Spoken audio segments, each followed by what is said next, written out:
So I usually do videos on how to feel great in your 50s. This isn't one of them. This is not a video on how to feel great in your 50s. This is a video about me and my real struggle on getting through my 50s. This video is a little out of my comfort zone. This video is more me than in some of my others. I'm currently 58 years old. I became my mom's caregiver at 49. And ever since then, I feel like I've made everything in my life some sort of battle to be fought. But first, I'll briefly paint a picture of who I was before I turned 50. All my adult life, I created this identity of myself as this fiercely independent, single woman, calling my own shots, living by myself, traveling, friends, social life. Sometimes, maybe a lot of times, money would be tight, but I had everything I wanted. I had an apartment, a nice car, and my independence. But then the reality of my 6th decade came barreling in. First realizing, the writing was on the wall. My mom couldn't live alone anymore. She needed someone constantly to be taking care of her. So I knew that I, alone, was the one that was going to have to do that. So realizing the fact that we were going to have to move in together. I had some health challenges around that time. Nothing huge, but they were things that needed to be addressed, probably as the result of, not taking the greatest care of myself in my younger years, and then going through menopause all around that same time in my very, very late 40s, early 50s. So when I turned 50, looking at me, I looked the same. But inside and in the world around me, my life was turning upside down. And a lot of that, I was grieving my former self. Mostly, I try to just push it away by concentrating on the future, focused really fast on my retirement. It's kind of funny, I hadn't thought much about retirement at all prior to that time. But I had this shift, during all of this that, I've got to get serious about my retirement. And I don't know if it was thinking that my world that I was currently, being surrounded by was not one that I liked. It was not one that I had fashioned, or idealized for myself. So, if I could just save a lot of money for retirement, by that time, maybe I can have the life I want. It was a way of thinking of the future and not so much of thinking about the present. I see that now. But it was actually a strange place to be in. I was still pulled by my former self, so I was still kind of stuck in the past, wanting that life back again that I had. And, looking back on that, it was just me, I guess, trying to escape the present moment. When you're not happy with your present situation or your present circumstances, I guess that's a form of trying to escape. And I'm sure a lot of you can relate in similar ways. We all have our ways of trying to escape things. But the question is where does that leave me today? As I look back over this past decade, it seems like I have just been trying to fight everything. Fight my loss of identity, fight the loss of my independence. I had to fight family estrangement for several years, fight the loss of hormones during this time, fight my diet, being torn between, eating good, eating bad, fighting muscle loss. Now I'm fighting for this YouTube channel. It just seems like everything has become this battle to be fought. Most of these videos that I've done on this channel are me wanting to follow the very tips that I talk about.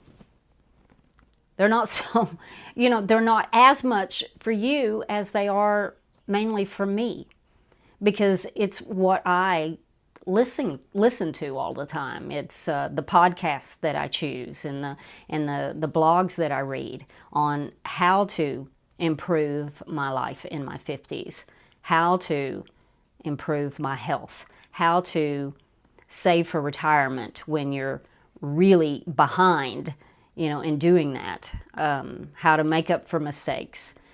All of those videos that I put on this channel, they're actually, therapeutic for me. But maybe I come across in them as living a life that's all put together, a life that I've checked off all of those boxes. But a lot of times I'm just hanging on, like a lot of people. Caregiving can be a thankless job. It's a job that you don't clock out for at the end of the day, but it's also something that I don't ever feel good about complaining about it, because I know there will come a time when I will cry because my mom is no longer around for me to talk to. So it's a tough position to be in. It's an incredibly difficult role to be in, especially when you're trying to make the rest of your life seem normal and unaffected by it, when in reality it's a battle you can't win, because it does affect everything. And as we age, Gen Xers, we're faced with a lot of loss. It seems to come a lot more frequently in different ways. And, it's not just people, but it's just a lot of different things that we're faced with.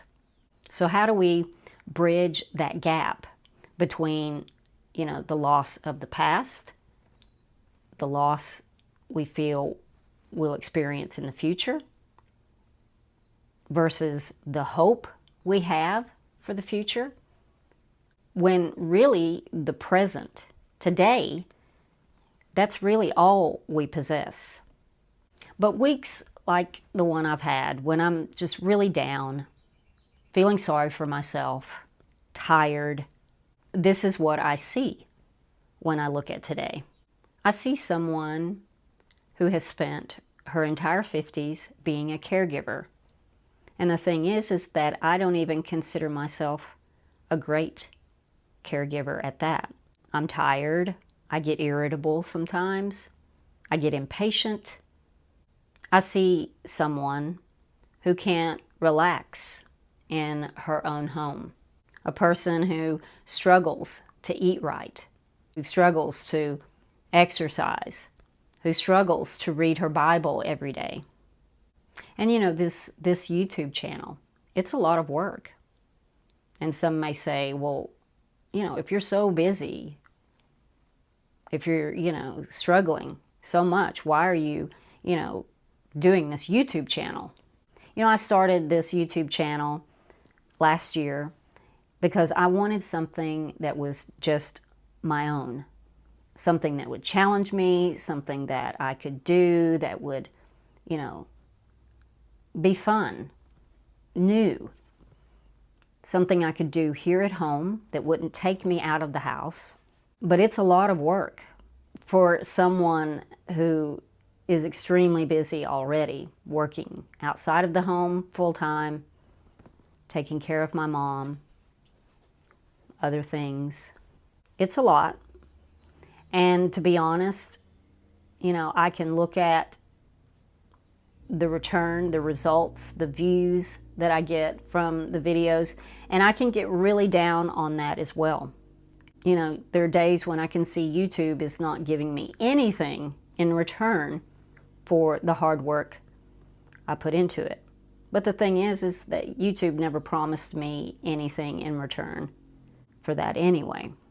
And I have to remind myself of that this is just something I'm doing for me.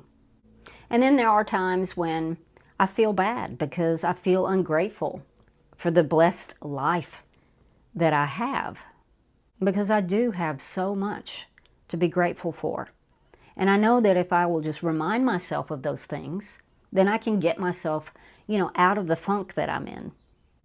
So yesterday, I'm in one of my moods, and I asked ChatGPT. I just kind of dumped on it and asked it what should I do. And its response to me was that maybe I should just aim for one small victory each day. One good meal, one round of squats, one 5-minute prayer. That seems doable, right?